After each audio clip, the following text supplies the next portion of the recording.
How the spectre of communism is ruling our world नामक ये किताब मैंने अपने अमेरिका प्रवास के दौरान खरीदी थी।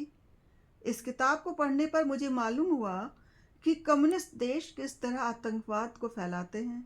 इसके राइटर का कहना है कि कम्युनिस्ट शासन अपनी जनता पर बड़े पैमाने पर आतंक और अत्याचार करते हुए साम्यवादी क्रांति को बढ़ावा देने और अपने प्रतिद्वंदी देशों में अराजकता फैलाने की मंशा से विदेशों में आतंकवादी संगठनों का पुरजोर समर्थन करते हैं। शीत युद्ध के दौरान सोवियत संघ ने विश्व में आतंकवादी गतिविधियों का बहुत बड़े स्तर पर सक्रिय रूप से समर्थन किया था और चीनी कम्युनिस्ट शासन ने भी विदेशों में आतंकवादी गतिविधियों का पूरा समर्थन किया है।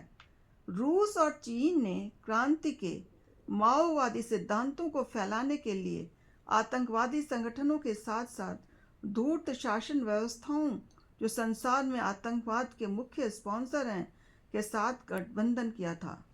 सोवियत सेना के मुख्य खुफिया निदेशालय के एक पूर्व अधिकारी स्टैनिस्लाव लुनेव, जो बाद में सोवियत संघ को छोड़कर विदेश भी चले गए थे, उन्होंने कहा कि सोवियत संघ का खुफिया निदेशालय दुनिया भर के आतंकवादियों के लिए एक प्राथमिक संरक्षक का काम करता था।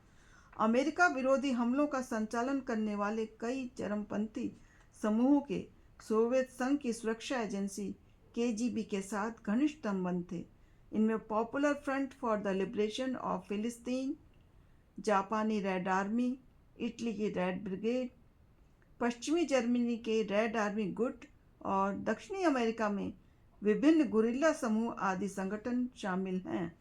आधुनिक आतंकवाद का सबसे भयानक रूप कट्टरपंथी इस्लाम है, जिसे सोवियत ब्लॉक ने पाला पोसा है।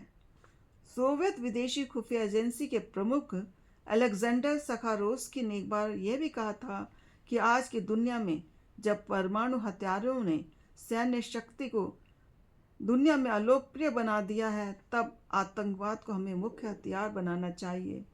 यहाँ यह भी उल्लेखनीय है कि केवल 1969 में ही 82 विमानों का अपहरण किया गया था, जिनमें से अनेक विमान अपहरण फिलिस्तीनी मुक्ति संगठन अर्थात पीएलओ, जिसे सोवियत संघ और चीनी कम्युनिस्ट पार्टी का समर्थन प्राप्त था, के द्वारा किए गए थे।